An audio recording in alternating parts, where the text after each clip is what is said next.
Alors bonjour et bienvenue dans la deuxième partie de la leçon d'estérification d'hydrolyse. Après avoir vu dans la première partie la nomenclature des composés organiques oxygénés comme les alcools, les acides carboxyliques, les anhydrides d'acide et les esters, on va voir dans cette leçon, deuxième partie de cette leçon, pardon, les réactions d'estérification et d'hydrolyse. Alors commençons par la définition. Alors, c'est quoi une estérification?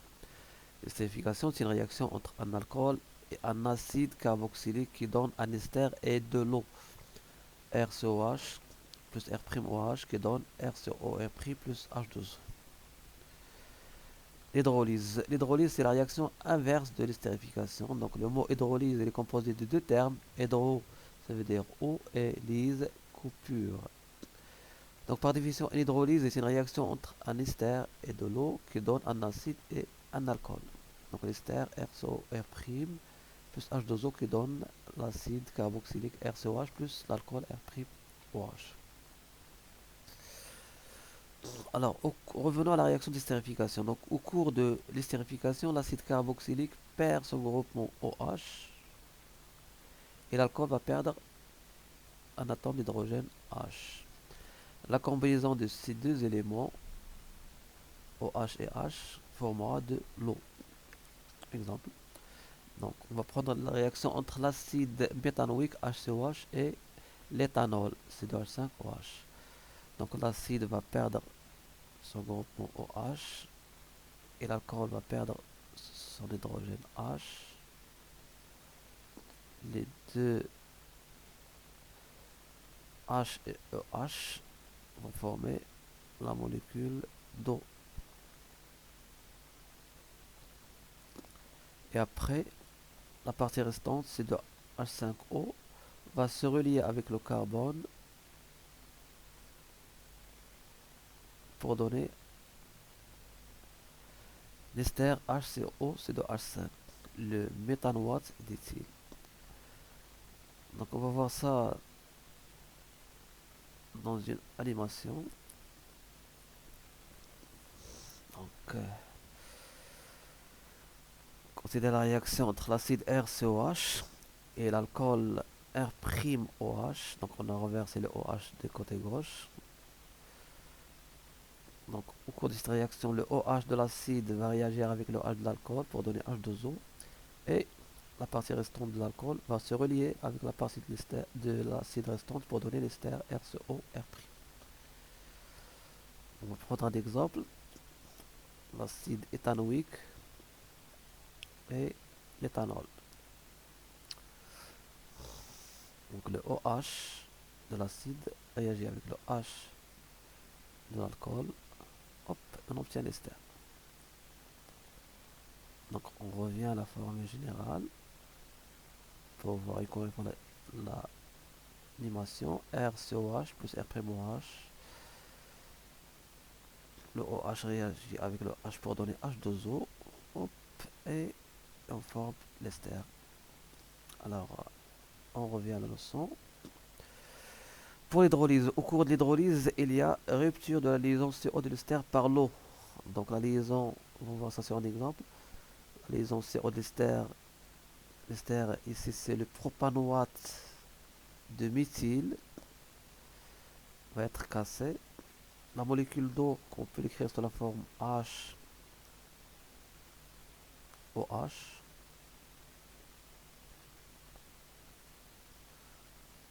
Donc au cours de la réaction d'hydrolyse, il y a rupture au niveau de la liaison CO. Le groupement OH de la molécule d'eau va se relier avec l'atome de carbone pour donner l'acide. Ici, c'est l'acide propanoïque, c'est CH5COH.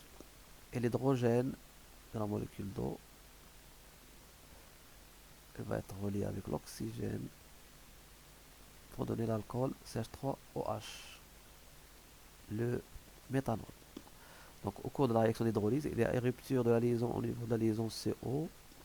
La molécule d'eau, qu'on peut l'écrire sous la forme HOH. Le OH forme une liaison avec le C pour donner l'acide carboxylique, RCOH, et le H forme une liaison avec O pour donner l'alcool CH3OH. Les réactions d'estérification et d'hydrolyse sont des réactions inverses l'une de l'autre, qui se font simultanément et aboutissent à un état d'équilibre chimique. Donc RCOH plus R'OH qui donne RCOR' plus H2O. Dans le premier sens, il s'agit de l'estérification, dans le sens inverse, c'est l'hydrolyse. Donc l'estérification et l'hydrolyse sont deux réactions, l'une l'inverse de l'autre, qui aboutissent toujours à un état d'équilibre chimique. Pour les caractéristiques des deux réactions, donc les deux réactions possèdent les mêmes caractéristiques. Elles sont toutes les deux lentes, limitées, c'est-à-dire qu'elles ne sont pas totales, x final inférieur à x max, et athermiques. Alors ça veut dire quoi athermique? Donc les réactions chimiques, on a des réactions qui dégagent la chaleur, on les appelle des réactions exothermiques. Des réactions qui absorbent la chaleur, on les appelle des réactions endothermiques. Il y a des réactions qui se produisent sans absorption ni dégagement de la chaleur. Et ce sont des réactions qu'ils appellent des réactions athermiques. Donc athermique, ça veut dire que c'est une réaction qui se produit sans absorption ni dégagement de chaleur. Donc l'estérification et l'hydrolyse sont caractérisées par trois caractéristiques: réaction lente, limitée et athermique. Alors pour le tableau d'avancement de réaction d'estérification et d'hydrolyse. Alors on a ici une réaction d'estérification entre un acide carboxylique et un alcool qui donne un ester plus l'eau. Et deuxième exemple, réaction d'hydrolyse d'un ester RCOR' plus l'eau qui donne l'acide carboxylique plus l'alcool. Donc le tableau d'avancement des deux réactions, vous pouvez remarquer que dans la case de la molécule d'eau, on n'écrit plus la molécule d'eau en excès, mais on écrit les quantités de matière de l'état initial, l'état intermédiaire, l'état final. De même pour l'hydrolyse, donc dans la case de la molécule d'eau, on n'écrit plus que la molécule d'eau est en excès, mais on écrit la quantité de matière initiale, intermédiaire et finale de la molécule d'eau. Alors pourquoi ce changement? Alors on va voir dans la remarque. Donc ici attention, dans la case de la molécule d'eau, on n'écrit plus en excès, mais il faut écrire les quantités de matière initiale, finale et intermédiaire. Alors pourquoi? Lors de la réaction d'estérification et d'hydrolyse, nous ne sommes plus en solution aqueuse. C'est-à-dire que l'acide, l'alcool, l'ester, soit dans la réaction d'estérification ou dans la réaction d'hydrolyse, ne sont plus en solution aqueuse. Ils sont des composés organiques purs. Donc, l'eau n'est plus le solvant. Elle devient un réactif ou un produit à part entière. Un produit dans le cas de la réaction d'estérification et un réactif dans le cas de la réaction d'hydrolyse. Donc la molécule d'eau ne joue plus le rôle d'un solvant comme c'était le cas dans les solutions aqueuses. Donc il faut tenir compte de sa concentration dans l'expression de la constante d'équilibre. Donc sa concentration apparaît dans la constante d'équilibre. Contrairement à ce qu'on a déjà vu dans les solutions aqueuses au cours de toute l'année, dans la case de la molécule d'eau de le tableau d'avancement, on écrit en excès. Dans les réactions d'estérification et d'hydrolyse, l'eau n'est plus un solvant, donc il faut tenir compte de sa concentration. Donc pour l'expression de la constante d'équilibre de la réaction d'estérification, donc K égale à QR à l'équilibre, c'est la concentration d'ester à l'équilibre pour la concentration de l'eau à l'équilibre, qui divise la concentration de l'acide par la concentration de l'alcool, toujours à l'équilibre. On va remplacer la concentration de la quantité de matière sur le volume. Donc les volumes simplifient. Donc on obtient K qu'on peut écrire sous la forme N de l'ester à l'équilibre fois N de l'eau à l'équilibre, qui divise N de l'acide à l'équilibre fois N de l'alcool à l'équilibre. De même, pour la réaction d'hydrolyse, la constante d'équilibre, on peut l'écrire en fonction des concentrations ou en fonction des quantités de matière, puisque les volumes se simplifient. Mais attention, encore une fois, il faut tenir compte de la concentration de la molécule d'eau dans l'expression de la constante d'équilibre de la réaction d'estérification et d'hydrolyse. Attention, il faut tenir compte de la concentration de la molécule d'eau. avec une remarque que la constante d'équilibre de la réaction d'hydrolyse K' égale à 1 sur K, avec K la constante d'équilibre de la réaction de stérification. C'est tout à fait normal puisque les deux réactions sont l'une et l'inverse de l'autre. On va voir le rendement. Alors, qu'appelle-t-on le rendement? Le rendement par définition de R. Le rendement R d'une réaction, c'est le rapport entre la quantité de matière des produits effectivement obtenus, ce qu'on appelle N expérimental, et la quantité de matière maximale qu'on en obtiendrait si la réaction était totale, N théorique. Donc R c'est N expérimental, c'est N théorique. N la quantité de matière des produits formés expérimentalement ou réellement, et N théorique la quantité de matière qu'on aurait obtenue si la réaction était totale, donc N théorique. Avec la remarque, le rendement R est inférieur ou égal à 1 et s'exprime en pourcentage. Si aucun produit n'est introduit initialement, donc on peut écrire que le rendement est le taux d'avancement de la réaction qui est égal à x final sur x max. Bien sûr, avec x final, l'avancement final, et x max, l'avancement maximal de la réaction. On va étudier un exemple de la réaction d'estérification. Donc on réalise un mélange équimolaire en mélangeant N0 égale à 1 mol d'éthanol et N0 égale à 1 mol d'acide éthanoïque. Le graphe ci-dessous dont les variations de la quantité de matière de l'ester formées en fonction des temps. Donc on a ici le graphe et le tableau d'avancement de la réaction. Donc d'après le tableau d'avancement, on a N final de l'ester qui est égal à N final de l'eau, égal à XF. Et d'après le graphe, XF qui est égal à N final de l'ester, c'est 2 tiers. 2 tiers de mol. Pour la quantité de matière de l'acide et de l'alcool restant à l'état final, donc c'est 1 moins XF, 1 moins XF, donc 1 moins 2 tiers qui est égal à 1 tiers. Et puisqu'on a ici un mélange équimolaire, donc X max c'est 1 mol. Donc le rendement c'est X final sur X max égale 2 tiers sur 1, à peu près égale 76%. Alors que la constante d'équilibre c'est N final d'ester fois N final de l'eau sur N final de l'acide fois N final de l'alcool, pardon. Donc c'est N final de l'ester égale à N final de l'eau égale à 2 tiers, donc c'est 2 tiers au carré. N final de l'acide égale à N final d'alcool égale à 1 tiers, donc 1 tiers au carré. Donc 2 tiers sur 1 tiers, le tout au carré qui est égal à 4. Avec une remarque. Donc dans l'exemple précédent, on a étudié l'estérification en utilisant l'éthanol, qui est un alcool primaire, puisque le carbone fonctionnel est relié avec un seul atome de carbone. On a obtenu un rendement de 67%. Donc pour un mélange équimolaire, et en utilisant un alcool primaire, le rendement est de 67%. Donc la remarque, c'est que le rendement de la réaction de stérification dépend en général de la classe de l'alcool. Dans le cas d'un mélange équimolaire d'acide et d'alcool, on a. Donc si on utilise un mélange équimolaire avec un alcool primaire, on obtient un rendement de 67%. On l'a déjà vu dans l'exemple précédent. Si on utilise un alcool secondaire, on obtient un rendement de 60%. Pour les alcools tertiaires, on obtient un rendement qui est voisin de 5%. Donc le rendement de la réaction d'estérification dépend de la classe de l'alcool utilisé.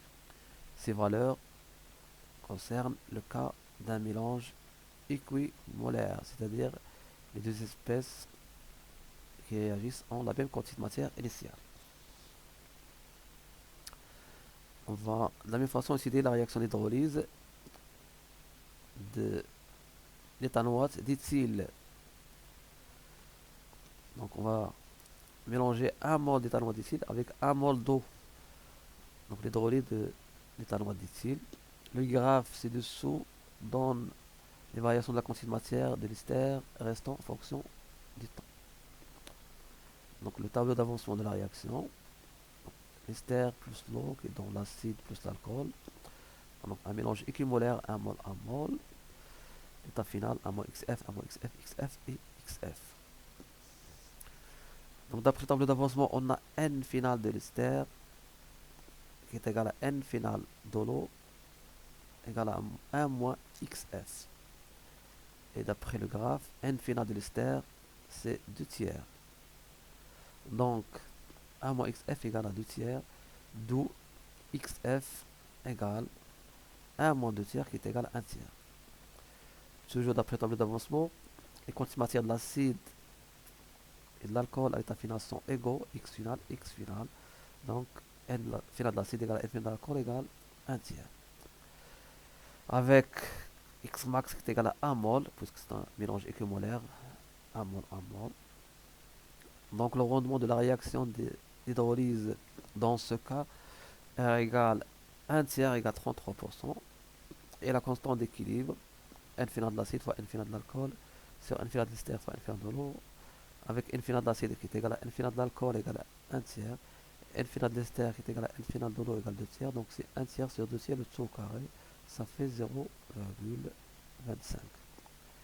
Donc on remarque que la constante d'équilibre de la réaction d'hydrolyse égale 0,25 est égale à 1 sur la constante d'équilibre de la réaction de stérification qui était égale à 4. Alors, on passe maintenant à la deuxième partie du cours, le contrôle des réactions d'estérification et d'hydrolyse. Donc, on a déjà mentionné que les réactions d'estérification et d'hydrolyse sont deux réactions lentes, limitées et athermiques. Alors, pour accélérer la vitesse de réaction, soit l'estérification ou l'hydrolyse, on utilise deux méthodes. Donc, on peut augmenter la vitesse de la réaction d'estérification ou d'hydrolyse et donc atteindre l'équilibre plus rapidement en utilisant deux méthodes. La première méthode, en augmentant la température. Donc, on a déjà vu au début de l'année dans le cours des facteurs cinétiques que la température c'est un facteur cinétique. Donc, si on veut augmenter la vitesse de la réaction, il faut augmenter la température. Donc, l'état final est atteint plus rapidement, mais la composition du mélange à l'équilibre n'est pas modifiée.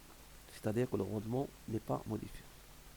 Lorsqu'on augmente la température, l'état final est atteint plus rapidement, bien sûr. Donc, regardons par exemple l'influence de la température sur la réaction de stérification avec avec 15 degrés, avec 100 degrés Celsius, 170 degrés Celsius et 200 degrés Celsius. Donc plus la température augmente, plus la réaction devient plus rapide. Mais toujours l'état final, on atteint le même état final, 0,67. Ici donc on n'a pas encore atteint l'état final, donc la réaction est très lente, il faut attendre plusieurs heures pour atteindre l'état final 0,67 mol. Donc l'augmentation de la température accélère la réaction, elle permet d'atteindre l'état final dans un temps plus court, mais elle ne modifie pas le rendement de la réaction. Attention, pas de modification du rendement.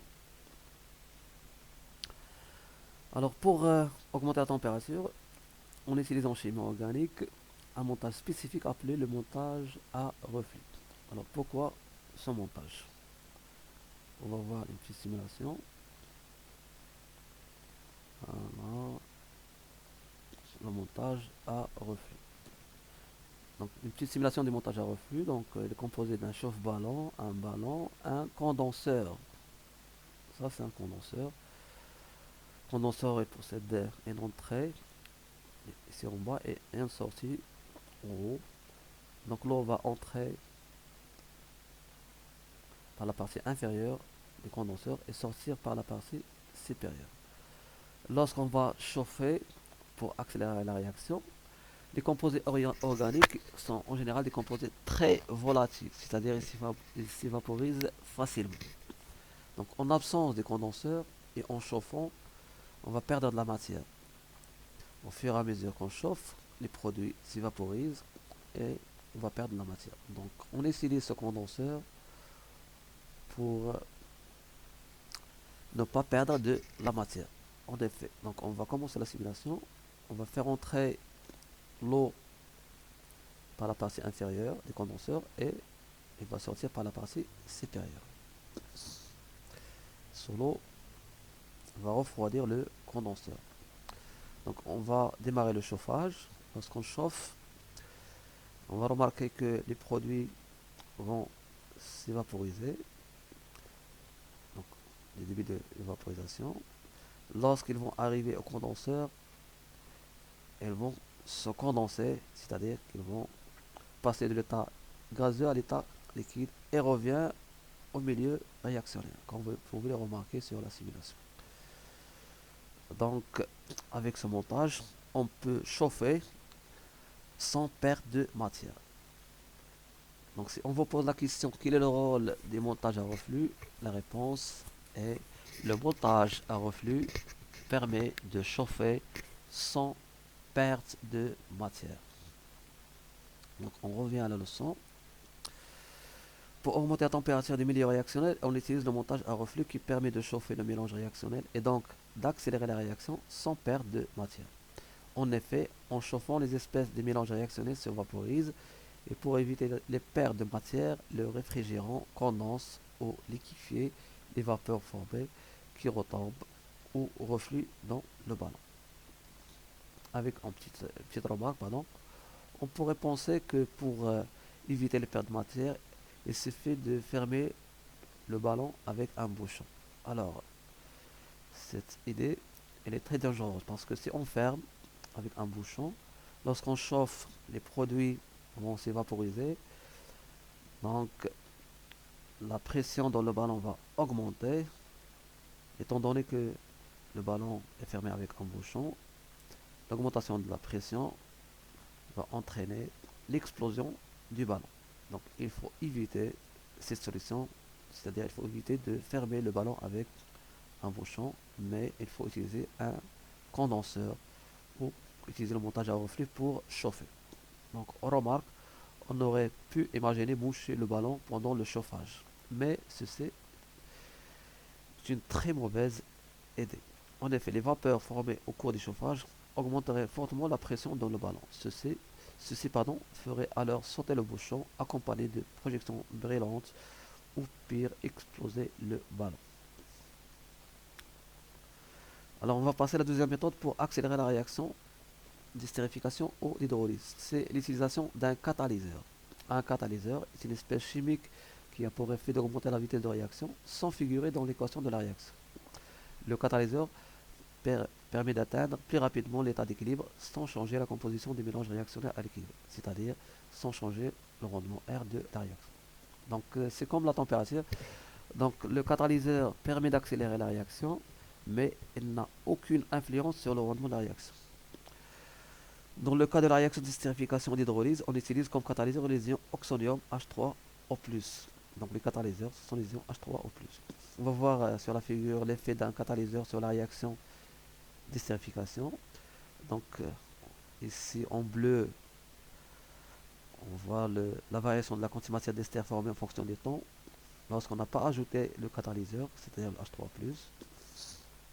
Donc la réaction est lente. Pour atteindre son état final, il faut attendre 100 heures, alors qu'en présence d'un catalyseur qui est le H3+, les ions oxonium, on remarque que l'état final est atteint au bout d'une heure seulement. Donc l'utilisation d'un catalyseur permet d'accélérer la réaction. Mais remarquons que l'état final n'a pas changé. Toujours à l'état final, on a 0,67 mol d'ester. Donc le catalyseur, comme la température, permet d'accélérer la réaction, mais ils n'ont aucune influence sur le rendement. Donc ils ne changent pas le rendement de la réaction. Attention, encore une fois, pas de changement de rendement. Donc ça pour le contrôle de la vitesse de réaction. Donc on peut contrôler la vitesse de réaction soit en augmentant la température, en utilisant un chauffage à reflux qui permet d'accélérer la réaction sans perdre de matière, ou en utilisant un catalyseur. Dans ce cas, pour l'estérification et l'hydrolyse, on utilise toujours les ions oxonium H3O+. On va passer maintenant au contrôle de l'état final du système. On a dit que les réactions d'estérification et d'hydrolyse sont des réactions qui sont limitées. Donc on peut augmenter leur rendement en utilisant plusieurs méthodes. Donc l'estérification et l'hydrolyse sont deux réactions limitées, mais on peut augmenter le rendement soit en utilisant un des réactifs en excès, soit en éliminant l'un des produits de la réaction au fur et à mesure de sa formation. Alors on va voir dans ce tableau, par exemple le cas de la réaction d'estérification. La constante d'équilibre c'est N de l'ester fois N de l'eau fois N de l'acide qui divise N de l'acide fois N de l'alcool. Si on veut augmenter le rendement, on peut utiliser l'un des réactifs en excès. Dans ce cas de l'estérification, soit l'acide, soit l'alcool en excès. Donc lorsqu'on va utiliser soit l'acide, soit l'alcool en excès, Donc on va augmenter la quantité de matière de l'alcool ou de l'acide. QR va diminuer, donc QR devient inférieur à K.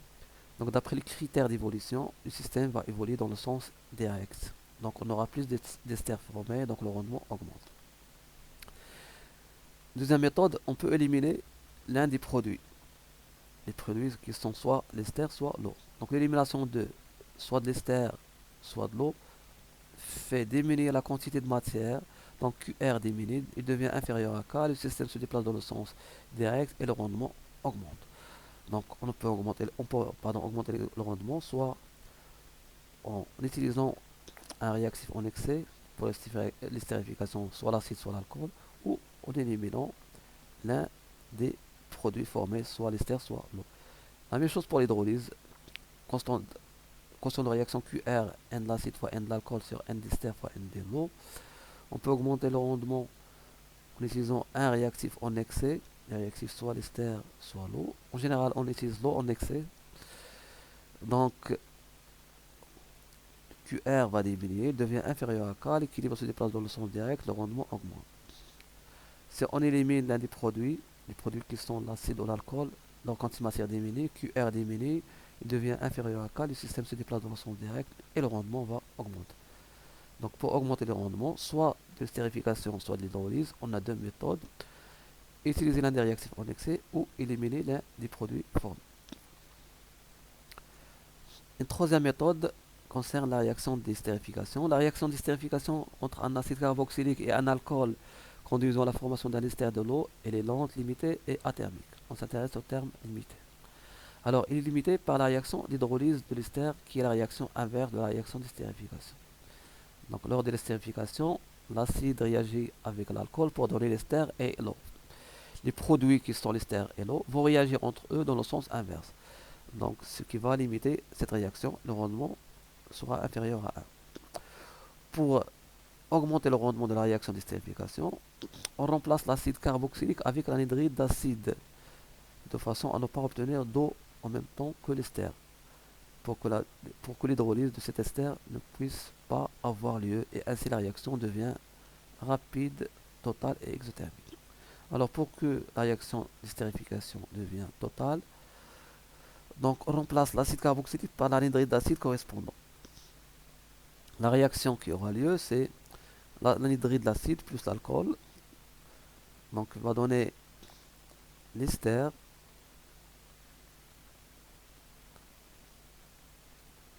plus, donc l'alcool va perdre son hydrogène qui va réagir avec la partie restante de l'anhydride pour donner l'acide carboxylique. Donc au lieu de l'eau, on obtient de l'acide carboxylique. Alors l'avantage de cette réaction, c'est que l'acide carboxylique ne réagit pas avec l'ester. Donc on n'aura pas une réaction dans le sens inverse, d'où la réaction sera totale. Donc lorsqu'on veut obtenir un rendement d'estérification voisin de 1 ou de 100%, on remplace l'acide carboxylique avec l'anhydride d'acide correspondant. Ainsi, la réaction devient totale. Donc dans les produits de la réaction, au lieu d'avoir de l'eau, on obtient l'acide carboxylique. L'acide carboxylique qui ne réagit pas avec l'ester, donc la réaction inverse n'aura pas lieu et la réaction devient totale. On va voir un exemple.